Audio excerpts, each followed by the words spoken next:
umalis kayo dito. Hindi ko kayo kailangan. Umalis kayo dito ngayon na!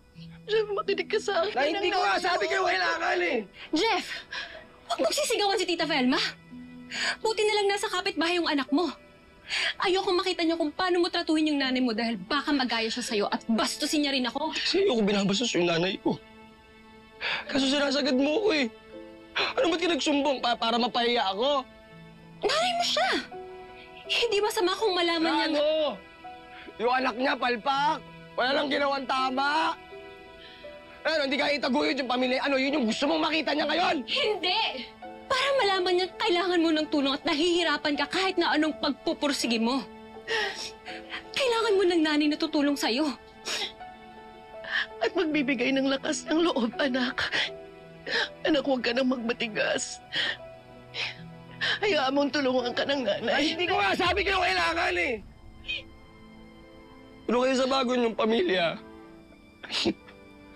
Nay, yun yung pinili niyo, di ba? Yung lalaki niyo at saka yung anak niya, sila yung pinili niyo.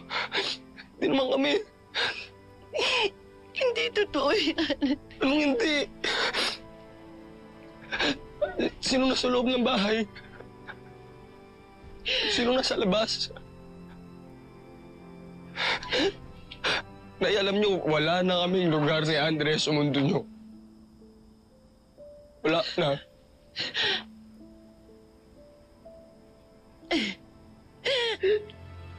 Anak! Jeff! Jeff!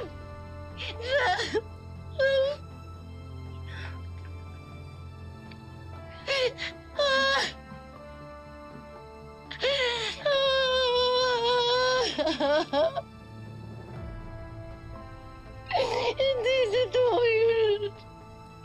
Hindi totoo yun.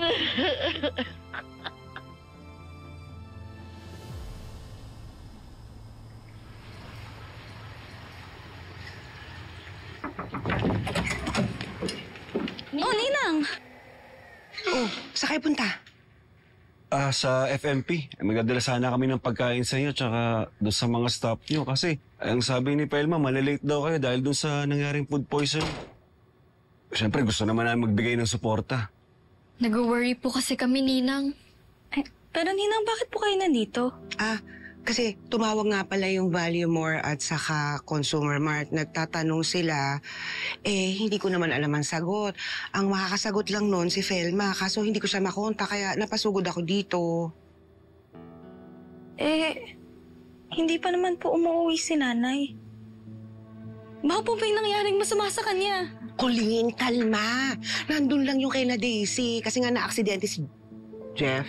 Ano nangyari sa panganay ko? Wala. Manuel, sorry. Okay na siya. Relax ka lang, ha? Kaya lang naman pumunta dun si Felma para mag-alok ng tulong. Kalma, kalma. Okay lang siya. Okay na, ha? Saka quiet kayo, ha? Kasi ayaw ipalam ni Mars sa inyo.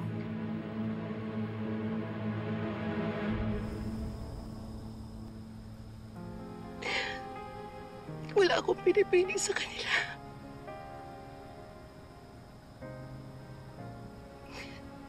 Gusto ko lang naman na mapatawad ni Jeffrey at ni Andre ang tatay nila.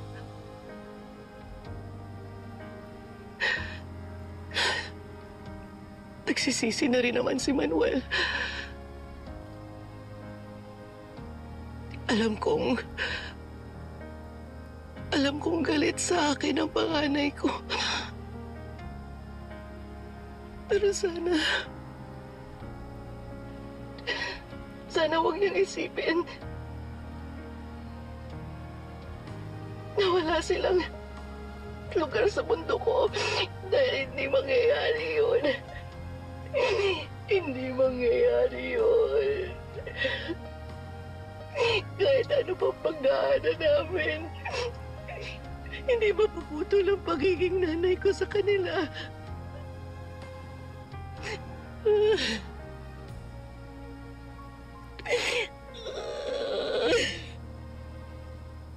Pero sila, nakayaran nilang tiisin ako.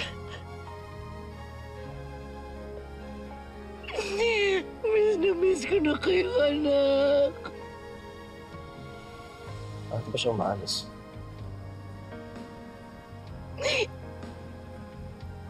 Lalo na ikaw, Jeff. Jeff, ikaw ang lakas mo.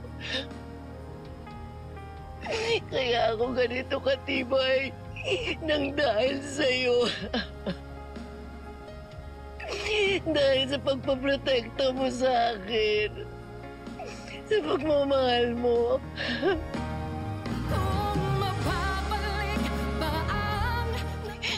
Ginawa mo lahat para sa akin. Kahit muntik mo pa yun ikapahamak. Ita-turn over po namin sa DSWD yung anak nyo. Nilalag niyo sa akin ang anak ko? Nanay, ayoko po. Nay, wag po kayo pumayag, Nay. Nay, ayoko po mapalayo sa inyo. Dahil ayaw mo magkaiwalay tayo.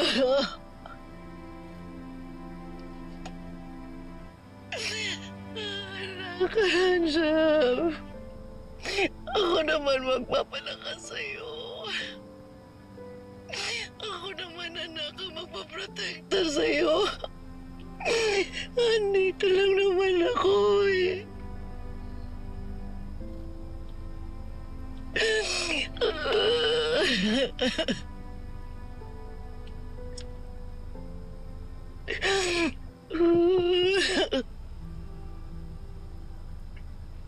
Jeff? Anak?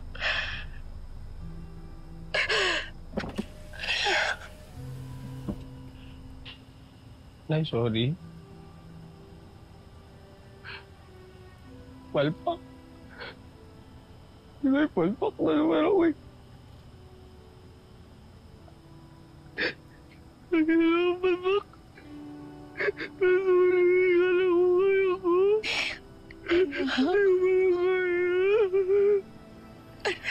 Sorry, Nay. Kala ko kaya ko kasi. Sorry.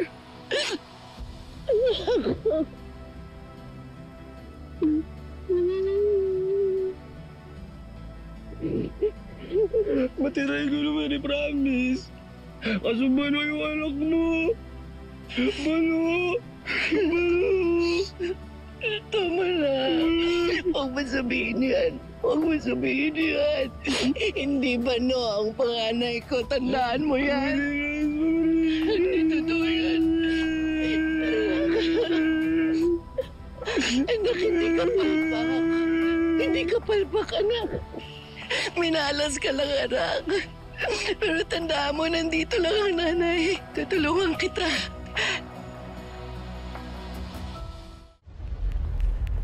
Oo, Didang. Pauwi na ako dyan. Oo. Mars, nasa bahay na yung demonyo. Talaga? O sige, go, go. Ako nang bahala dito kay Alice. Papunta na naman siya. Ha? Babalik ka agad ako, ha? Okay, okay. Ingat, Salamat. Mars. Whew. Come on, Alice. Come on down.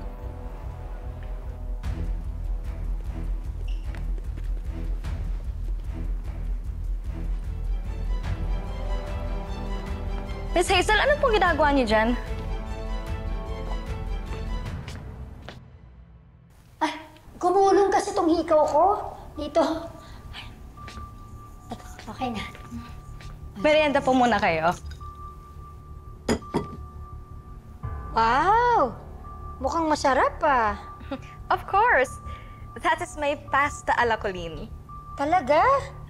Ay, tikman na natin.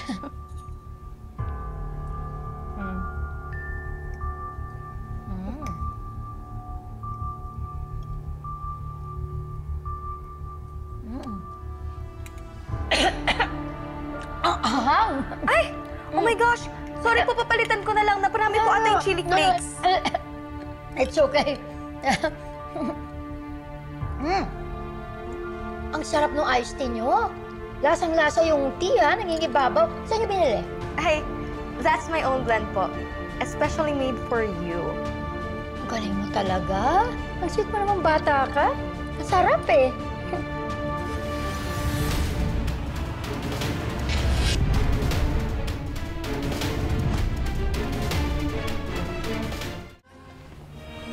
Hi! Nasaan si Miss Paz? Thank you.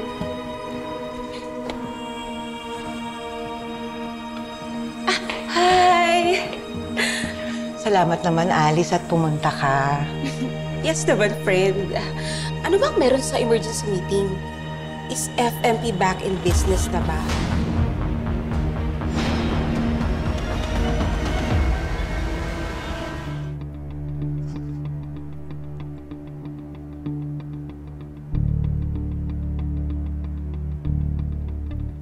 Kakainis.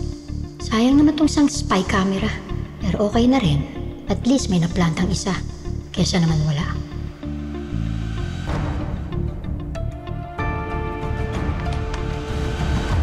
Nay. Velma. Velma.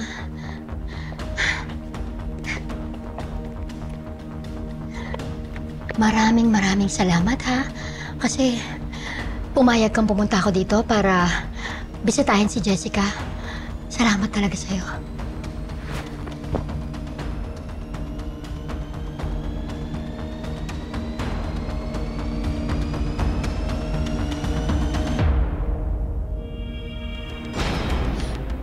Friend, what's wrong?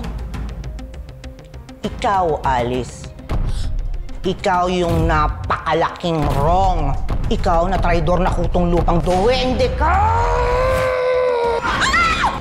Kutong lupa! Ah! Ah! Tigilan mo na yung kaplastikan mo, Hazel!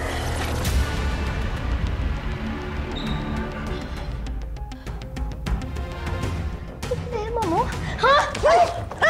Ano? Ano nangyayari, Velma? Akala ko ba okay na tayo? Ano to? Akala ko rin. Akala ko. Kaya pang magbago yung demonyang gaya mo! Hindi pala. Sinabotahe mo ang kumpanya ka! Ah! Ha? Ano sinasabi mo? Ano? Ano sinasabi mo, Velma? Huwag mo na ipagkaila. Meron ako ebidensya.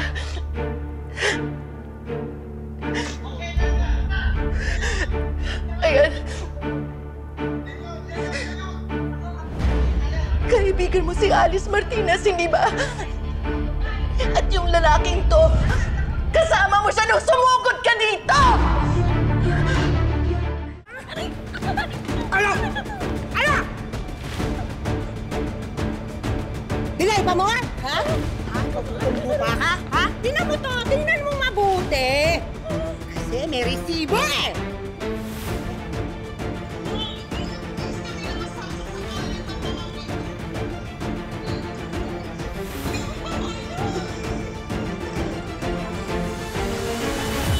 O ano? Didinay ka pa? Ha? Ha?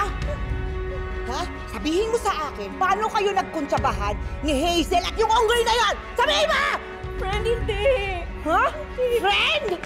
Ah! Ikaw, okay lang dito. Trabaho sa mga trabaho. Doon ka! Eh! Rose, halika dito! Kunin mo ng video tong pangit na to. Ready ka na? Halika na rin. Lupa ka. Sabihin mo dyan sa camera kung anong ginawa ninyo ni Hazel at yung unggoy na yon. Sabihin mo kung anong ginawa mo sa mga tao sa Lantian Park! Wala kami ginawa masama, Paz. Wala? Meron! Meron! Meron! Talaga? Wala? Kahit bugbugin mo ako buong araw, wala akong aaminin sa'yo. Gusto mo ng bugbog? O, sige! Eto, bugbog!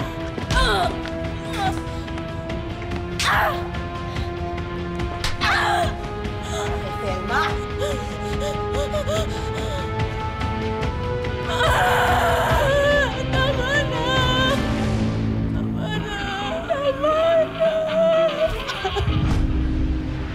Wala akong aaminin. Wala akong aaminin dahil wala naman akong kinalaman sa nangyari. Velma, nagbabago na ako para kay Jessica. Hindi ko papayagan na sirain niyo sa anak ko. Baka naman ginagawa mo lang to para masira ako kay Jessica. Nasa harap mo na nga eh. Nasa harap mo na nga yung ebidensya eh! Ebidensya! Wala ako dyan! Andiyan ba ako? Nakita mo ba? Oo, inaamin ko.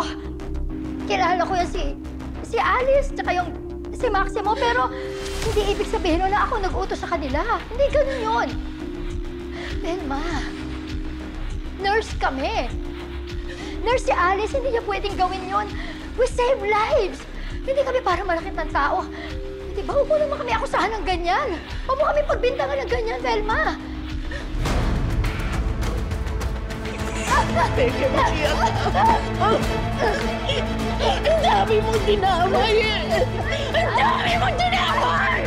Pamilya ko! Mga biktima ng salutihan mo! Pati mga staff ko sa FMP! Sinaktan niya ba kayo? Ay, naku kuya, hindi. Naku, hindi nga nakapalag kay ate. Puro lang siya drama. Ang ending, siya tuloy ang nasaktan. Mommy didn't fight back po? Bakit, Jessica? Gusto mo pang lumaban yung mommy mo? After ng mga ginawa niya? Hindi ba parang ang kapal naman ang face niya kung ganun? Colleen, so? Velma, sa susunod, huwag ka nang papayag makapasok si Hazel dito. Napaban ko na siya sa mga guard.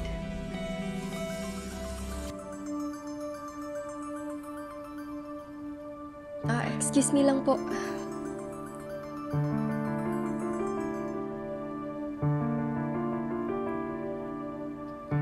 Mom, why did you come here? If you wanted to visit us, dapat sa labas na lang po, hindi dito.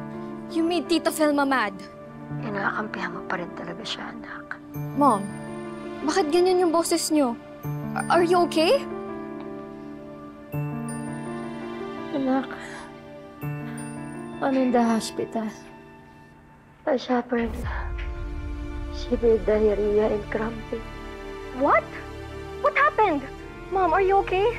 I had a massive intake of laxatives. Halos ma-dehydrate ako, anak. Akala ko magkukolaps ako, anak. Buti na lang may nagdala sa akin dito sa ospital. Kundi, baka wala na ako. You had laxatives? Then, so totoo pala. You and Tita Alice had laxatives. Nilagay niyo po dun sa sisig na sinerve sa park. Anak, hindi. Huwag mong paniwalaan yun. Huwag mong paniwalaan yung sinasabi nila. Si Colleen ang may gawa nito sa akin. Nilagyan niya ng laxative yung iniinom ko. No, Mom. Ate Colleen won't do that. But she did. Gusto niya akong gantihan doon sa baseless accusations niya laban sa akin. Pero anak, I swear, inosente ako. Wala akong kinalaman doon. Anak, nagbabago na ako para sa'yo. Mom, magpagaling ka po. Sino kausap mo? Yung mommy mong sinungaling? Anong pinag-uusapan niyo? Totoo ba? Totoo ba, ate? You put laxatives doon sa drink ni Mommy.